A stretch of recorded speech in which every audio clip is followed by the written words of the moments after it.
2.5, variation and applications.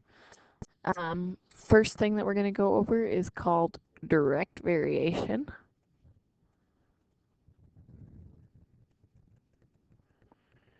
And that will look like if you're given some data sets, you'll have like 110, 220, 330, 440. This will keep going on forever. This is a direct variation, meaning basically if I work 1 hour, I would get $10 an hour, or I would get $10. If I worked 2 hours, I would get $20. So this would be like $10 an hour. So first we have to figure out what the constant of variation is. So if we think that this is a direct variation pattern, what we're going to do is 10 divided by 1. That equals 10. 20 divided by 2 equals 10. Now, if for any case I didn't get the same two numbers, this would not be a direct variation problem, but we'll go over what those ones will look like as well.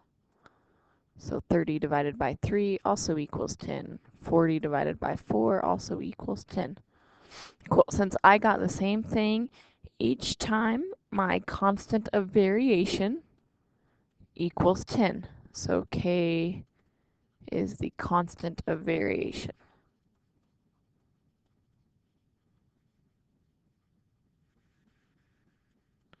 Okay, we will use K for the constant in all the other problems as well. K does not necessarily mean that it's direct variation.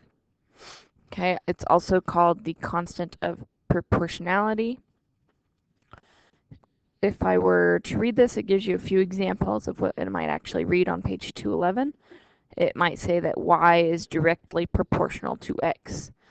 So if I were to write an equation, I would say basically y is directly proportional to x.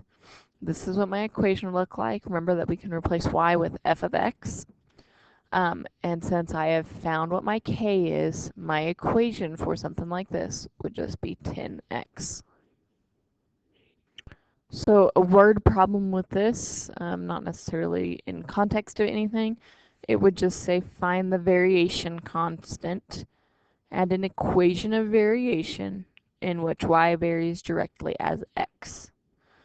So it tells you y, this is a different problem, equals 32 and x equals 2. So I have to find my k. So what I'm going to do is I'm going to plug it basically into this equation here. This is my direct variation equation. I would have 32 equals k times 2 instead of x. I'm going to divide by 2, and I will get k equals 16. And then I'm going to go and rewrite my equation off below it, usually, and I will just have y equals 16x. And then we also have inverse variation.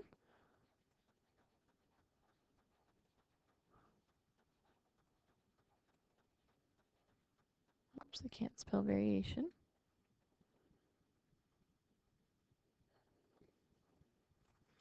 So if I was given a bunch of points for inverse variation, I would actually be multiplying these numbers together to see what I get. So what do you notice about all these pairs of numbers? What do they multiply to? Okay, so I would take 5 times 4.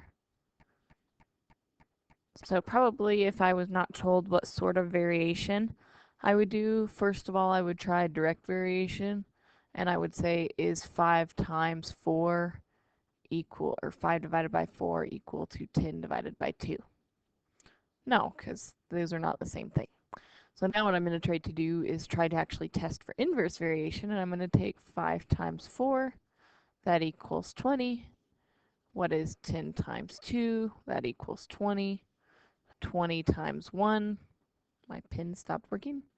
20 times 1 equals 20, and 40 times 1/2 equals 20 as well.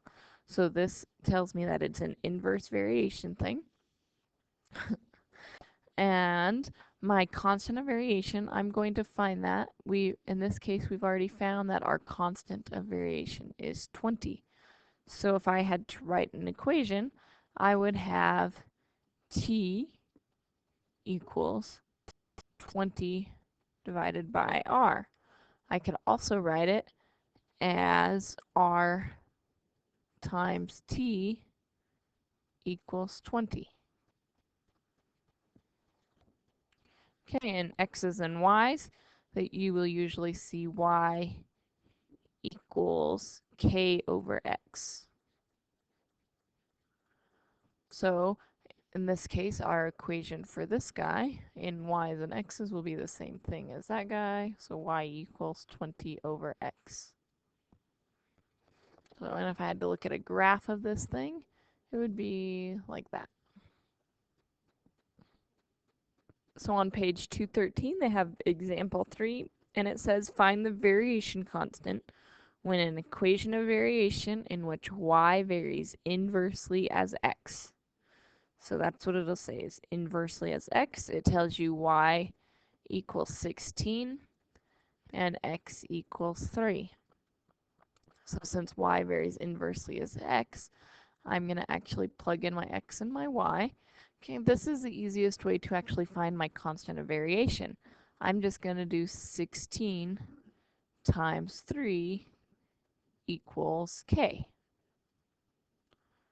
Okay, 16 times 3, so k equals 48. And then to write my equation, I have y equals 48 over x. So we've gone over direct variation and inverse variation, and now there's a few different types of what we call combined variation. And that's because it's more than just inverse or direct. The first one is, we'll say, like y varies directly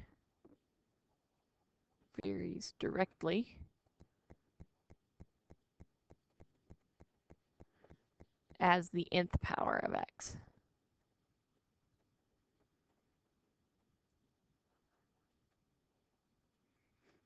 Okay, in this case, they might say like square, or they might replace the nth power.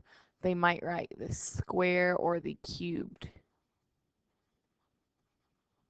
And I will show you what those look like.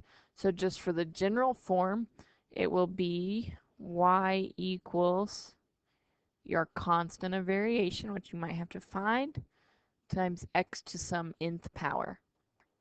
So whatever power they happen to tell you right here is what goes on this exponent.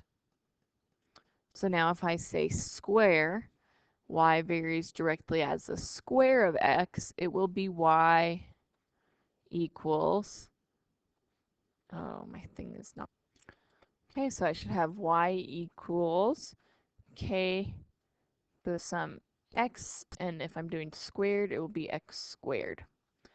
Likewise, if I had the cubed and I said y varies directly as the cube of x, I would have y equals kx cubed. So those are the only ones that actually have names other than the fourth power or the fifth power. They might also say, another example might be that y varies inversely as the nth power of x.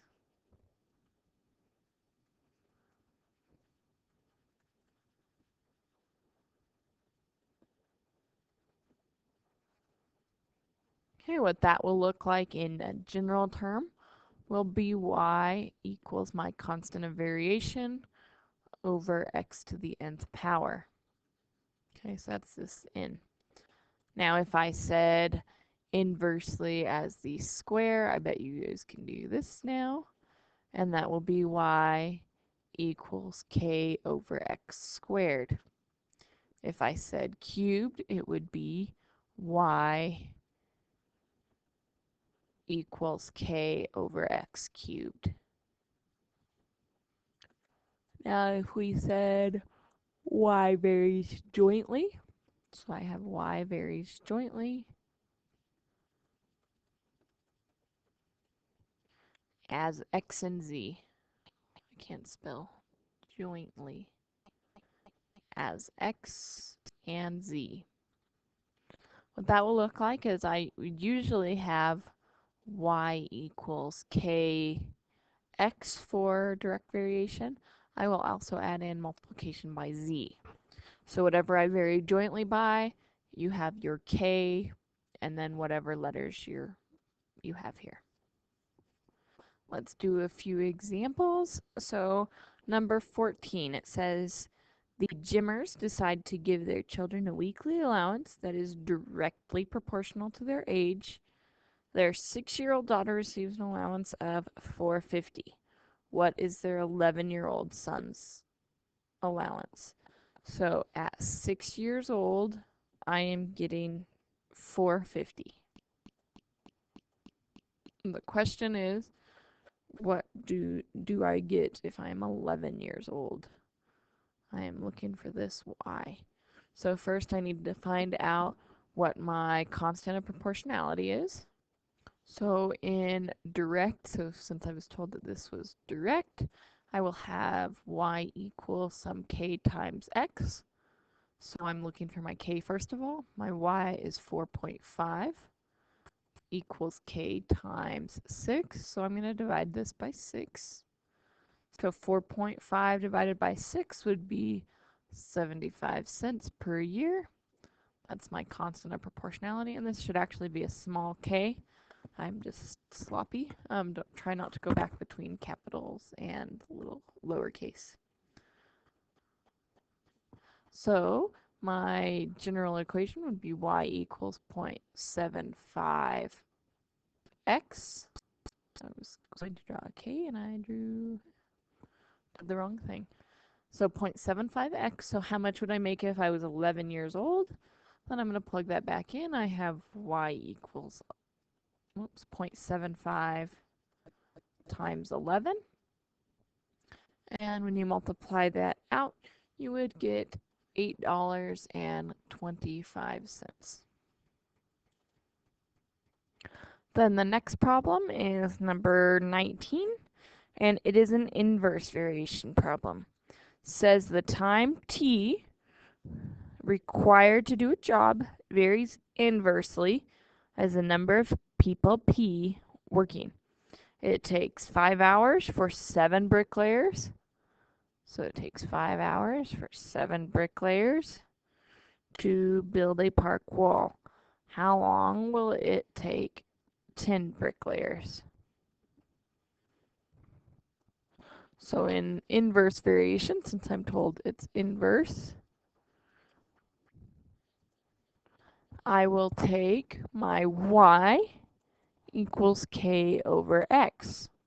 So in this case, I would have 7 equals k over 5. So I want to get 5 out of the bottom, so I'm going to multiply both sides by 5. 5 times 7 is 35 equals k. So my general equation for this problem would be y equals 35 over x. So in order to figure out how long it would take 10 bricklayers, I'd have y equals 35 divided by 10. When I do out that division, I would get y equals 3.5. So it would take 10 bricklayers 3.5 hours.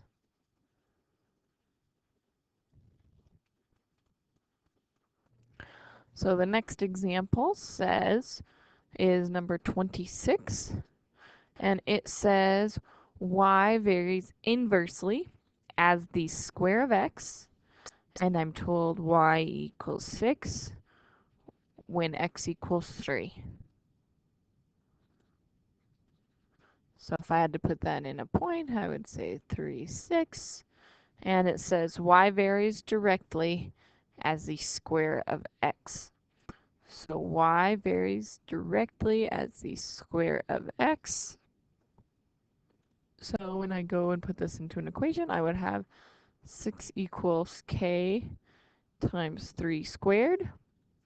So that's really equal to k times 9. So I'm going to divide by 9. And I will have 2/3 equals k. And then I go back and I rewrite that in this form. So I have y equals 2/3 x squared. So then we'll move on to 32, which is a pretty weird one. So I will actually go ahead and write it out. It says y varies jointly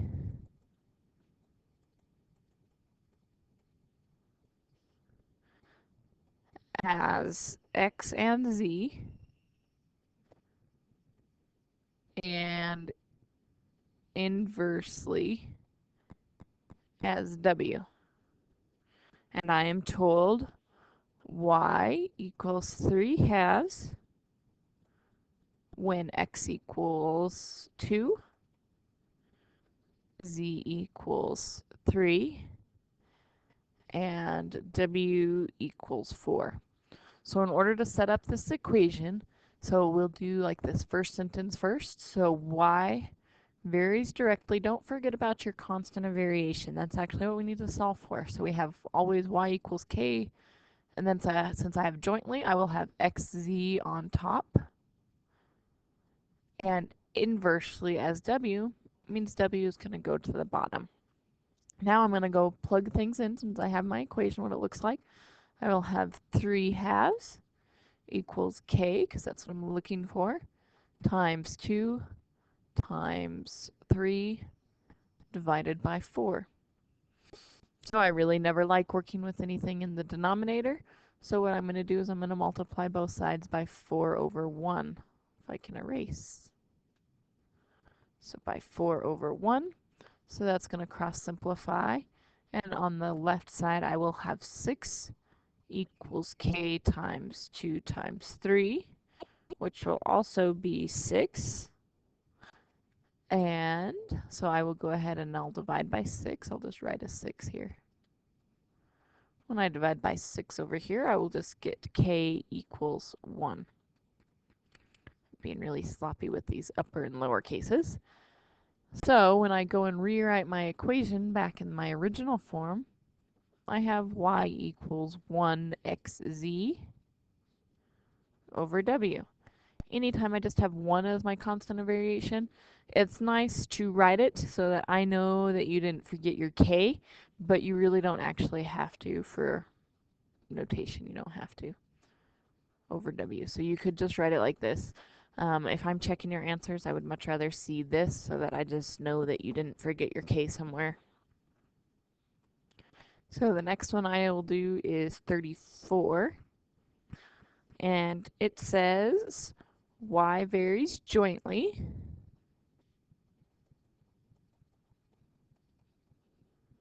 as x and z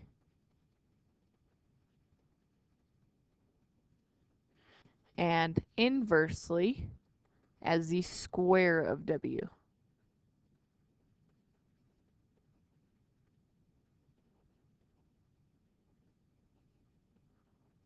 So what that's going to look like in an equation is y varies jointly, so don't forget your constant, as x times z, and inversely as the square of w. Okay, so that's probably the hardest part, is actually just setting up those equations. On 34, it also tells you y equals 12/5, x equals 16, z equals 3, and w equals 5. So we'll go through and do this real quick.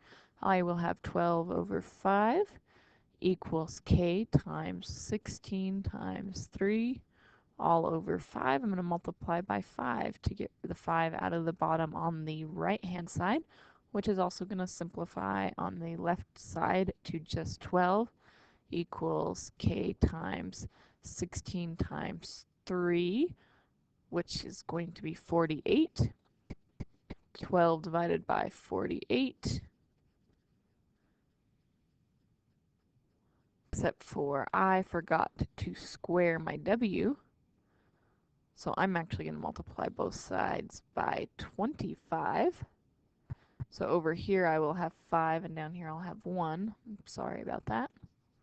So I will have 5 times 12 is 60 on this left side.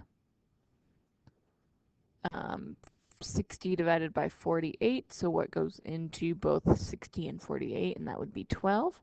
So I will divide both pieces by 12. So 60 divided by 12 is 5 on top, 48 divided by 12 is 4 on bottom, and that is equal to my k. So when I'm going to rewrite my equation, a lot of you guys are probably tempted to write y equals 5/4 xz over w squared. What I actually want, if I have a fraction like this, I want this 4 to go into the denominator. So I want you guys to write it as 5xz over 4w squared. What they also write it in the book as 5/4. They kind of write everything just in a quick one-line thing, and they have xz over w squared is what they have. Either way, I would rather see it like this.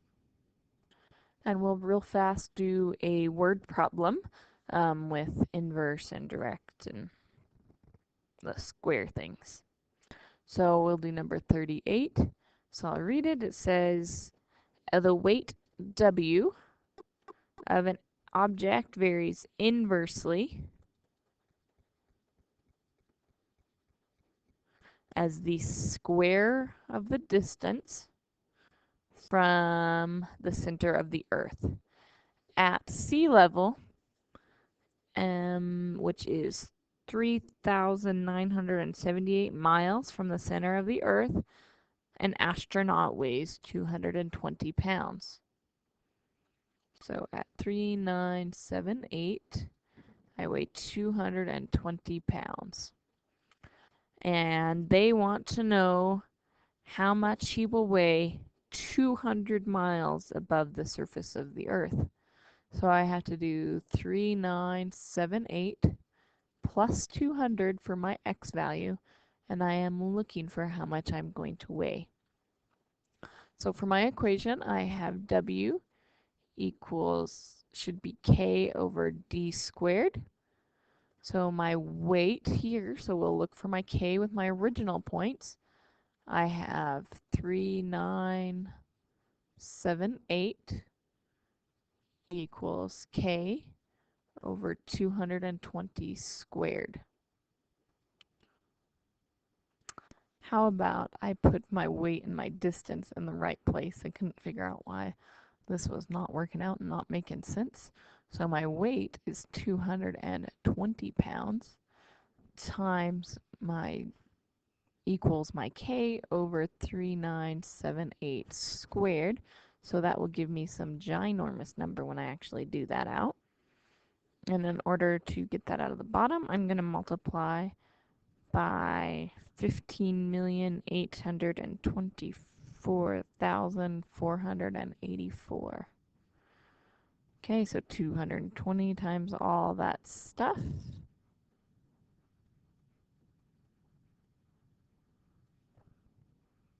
Okay, I've taken a really long break between making the last thing and this one right here. So, whenever I find out what my k is, I would have 3,400,000,000 and this big number. So when I plug that into my equation, I will have W equals this big number again, 3,481,386,480, all over the distance squared. And then the rest of the question asks me to find how much I would weigh if I was 200 miles above the Earth's surface. So when I plug this into my formula, my weight will be this thingy, 386,480, over the distance from Earth. So Normally, we're about 3,978 miles from the Earth core, and then we have to add in another 200 miles, and then we're going to square that number. Okay, so I will do the 3,978 plus 200. I'll figure out what that is. That's 4,178. I'm going to square that number then. So I will have this number on bottom. So 1,745,5,684. So then I will have, where's my pin? I will have 348138648 divided by that number squared, which is 1,745,5,684. And when I actually go do that division, so in my calculator, I will actually do this division.